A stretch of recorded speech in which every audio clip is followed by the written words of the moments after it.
Энэ туулгын хурдны замтай холбоотой асуудал олон нийтийн мэдээллийн сүлжээнд бас хоёр янзын өнцгөр олон янзын өнцгөрөөс мэдээллүүд явж мэдээллийн дутмаг ойлгомжгүй байдал үүсгэж байгаа дээр хүн амын зөвлөл тодорхой ажлын хэсэг гаргаж ажиллахаар ингээд шийдвэрлсэн улсын их хурлдах зөвлөлөөсөө.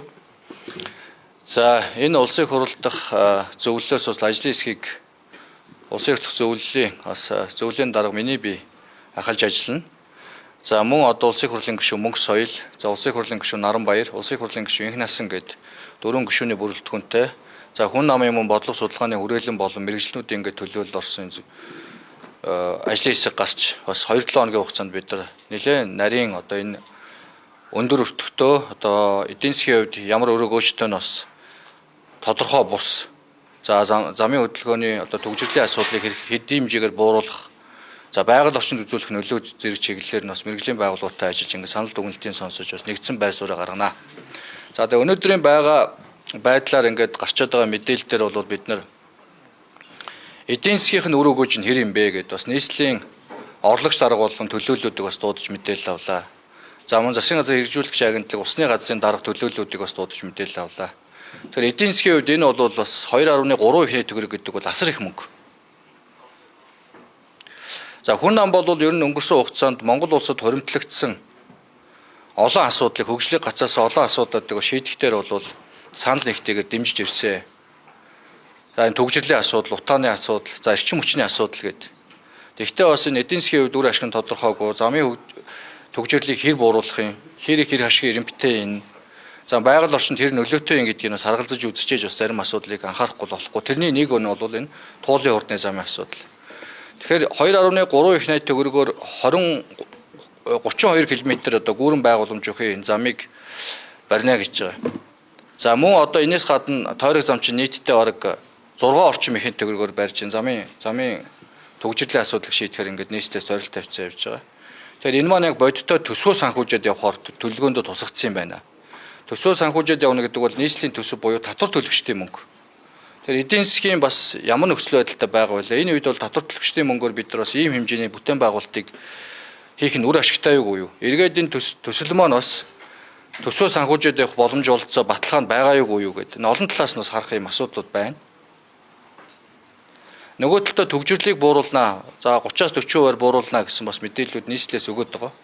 Гэтэл энэ хэр бодиттой юм бэ? Яг ямар судалгаа тооцоонууд байгаа юм бэ гэдгийг бас наривчилж харж.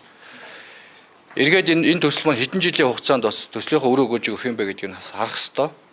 За гуравт байгаль орчны асуудлууд байж байгаа. За байгаль орчны асуудал дээр бол 32 км одоо энэ гүүрэн байгууламж өгөх одоо энэ хурдны замын тэр чигээрээ туулгын айсав газраар дамжаад гарахаар байж байгаа.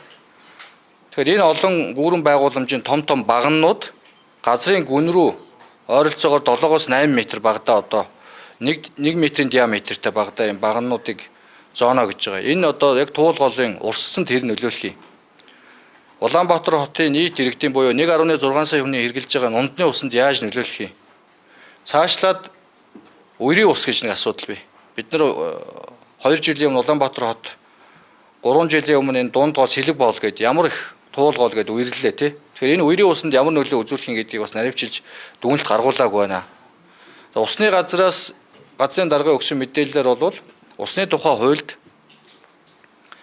энэ туулын хурдны замын зураг төсөл дээр нь хуулийн дагуу дүгнэлт гаргах ёстой. Гэтэл энэ дүгнэлтээ гаргуулаагүй юм ноцтой байдал хүртэл одоо гарч илэрч байна. Тэгэхээр энэ дээр бид нар бол бас бодиттой ингээд ажлын хэсэг гарч ажиллаад санал дүгнэлтээ ингээд нэгтгэхээр ингээд шийдвэрсэн байгаа. За та бүхнээс асуулт байвал бас хариулъя.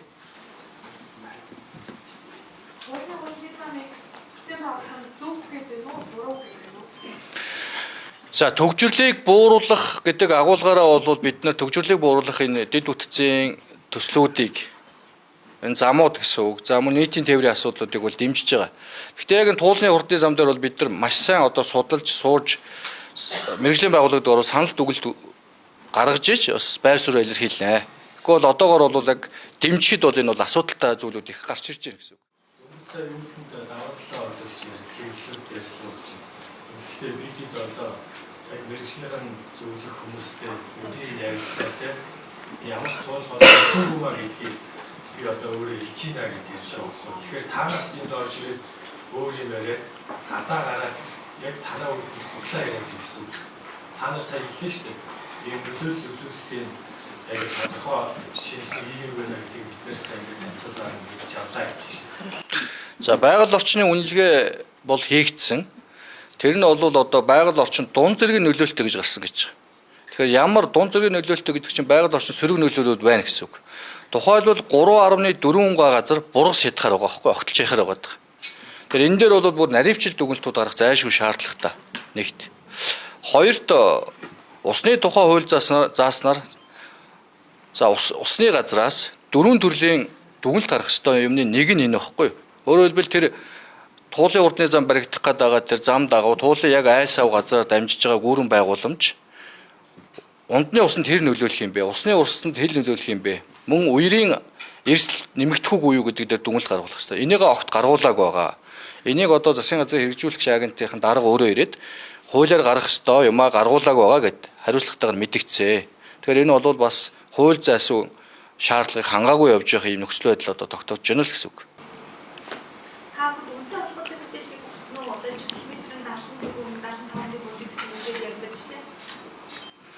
За үнэн дээр бол нийтдээ 32 км тэр чигээр гүүрэн байгууламж биш шүү. 10 орчим километр нь гүүрэн байгууламж гэж байгаа. Бусд нь бол 6 ягны үргэлжилж байгаа зам. Энэ нийтдээ 2.3 их найт төгрөгөөр бүтээн байгуулнаа. 1 км-т ноогд хүртэх нь 71 тэрбум гэж эхлээд мэдэгдэжсэн. Тэгээ бид нар бол энэ зөвлөлдөр бас мэдээлэл авахдаа яг гүүрэн байгууламжийн өртөг хэд юм бэ гэсэн. Тэр нь бол 1 км тутам нь 130 орчим тэрбум төгрөг. Бусд нь одоо замдаа ноогдож байгаа гэсэн үг. Тэгэхээр нийт өгж байгаа дундаж 1 км-т ноогдож байгаа дундаж 71 тэрбум төгрөг гэдэг байгаа бол зам болон гүүрээ нэгтгээд дундажлаад байгаа юм бил. Тэгэхээр бол гүүрэн байгууламжийн өртөг өөрсдийнх нь олон нийт мэдээлж байгаа 71 тэрбумаас хамаагүй өндөр гэсэн үг. 2 дахин өндөр буюу 130 тэрбум төгрөг гэж мэдэгдсэн. Тэгэхээр энэ олон нийтэд өгж байгаа мэдээлэл нь асар их зөрүүтэй. Энэ улсын их хурл болоод засгийн газар гэдэг төвшөнд мэдээлэл зөрүүтэй байгаа учраас хүн амын зөвлөлөөс энэ мэдээллүүдээ бас олон нийтэд бодитоор өгөөч. Бид нар ч гэсэн өөрсдөө бодиттой мэдээллүүдийг авч наривчил дүгнэлт гаргаж олон нийт бодит мэдээлэл байр сууриа илэрхийлье гэдэг байдлаар ийм шийдвэр гаргасан байна. Нэг асуулт байна. Ер нь нийслэлүүдийн бүх мегаtöслийн нэг амтны нууц гэдэг хамтдаа байгаа шүү дээ. Тэгэхээр ингээд дамсуулаад жоохон төсөлтэй авчаад нэгээл ахын зүг юм уу дараагийн хотын дараа гарч ирэх байх зарцсан төсөлтэй болох ч юм санагдаад байгаа юм. Мегаtöсийг ингэж маш багаар ингэж төсөлнүүд санхүүжүүлэх нь өөрөө эдийн засгийн эрсдэлтэй биш үү? Ер нь бол эрсдэлтэй. Энэ одоо тухайлбал бид нар дархны замыг барих гэж хэдэн жил боллоо. Энээс чи хэд дахин 4 дахин бага өртөгтэй зам штэ. Тэгэхээр энэ төсвийн мөнгөөр барих гэж байгаа. Концессор биш байхгүй да. Гадны хөрөнгө оруулалт зээлэр биш. Тэгэхээр яг энэ нийслэлийн төсвөөр барих гэж байгаа, татвар төлөгчдийн мөнгөөр барих гэж байгаа төсвийн орлого тасалдвал яах вэ? Энэ төсөл гацх эрсдэлтэй. Одоо тухайлбал 25 он тендерээ зарлаад гүйцэтгэгчээ сонгон шалгаруулад зураг төсөлт нь гэхэд 500 тэрбум төгрөг шилжүүлээд өгсөн гэж байгаа байхгүй. Энэ жил 800 тэрбумыг төсвөлсөн. Эх жил нэг их найдыг өгнө гэдээ ингэж тавьж байгаа. Тэгэхээр бол энэ төсвийн мөнгөөр, улсын төсвийн мөнгөөр ингэж одоо том төслийг санхүүжүүлж явна гэдэг бол эрсдэлтэй зүйлээ. Тийм болохоор энэ тал дээр бид нар бас эдийн засгийн тооцоо баталгаа судалгаагаа харуул гэдэг энэ шаардлагуудаа бас тавьсан. Нийслэлд 14 мегаtöсийг зэрэг төлөвлөх чадамжтай яг үнэ. Ямар ч боломж байхгүй шүү дээ. Тий. Төсвийн мөнгөөр энэ асуудлуудыг шийддэг байсан бол өнгөрсөн хугацаанд энийгээ шийдэд бид нар явууч боломж байсан. Одоо та бүхэн бүгд мэдж байгаа. Хойно гэр хорооллын дахин төлөлтгээд 500 тэрбум төгрөгөөр газар чөлөөлсөн одоо ингээл том бүтээн байгуулалтууд хийгээд явж. Тэгэхээр бол бид нар бол энэ тулгымцсан асуудлуудаа эренбилж ягаад тэгээ нэн шаардлагатайг боломжтой одоо санхүүжих нөөцөө тооцож яваад ингээ хийх хэрэгтэй. Хэрвээ танай шаардлага хэрэгжиж одоо юмны хариултгүй уулзахгүй ч юм уу хэлээхээ их гарах бол та цаашлаа гаргаж байгаа. Иргизээд хамгач юм дараа Яг улсын хурлын зөвлөлдөр бол нийслэлийн болоо засгийн газрын холбогдох байгууллагууд ирж мэдээлэл үүрэгтэй. Тэрнийхээ дагуу бид нар шаардаад мэдээлэл аваад явж байгаа. Цаашид ч гэсэн энийг аваад явна. Бүрэн боломжтой.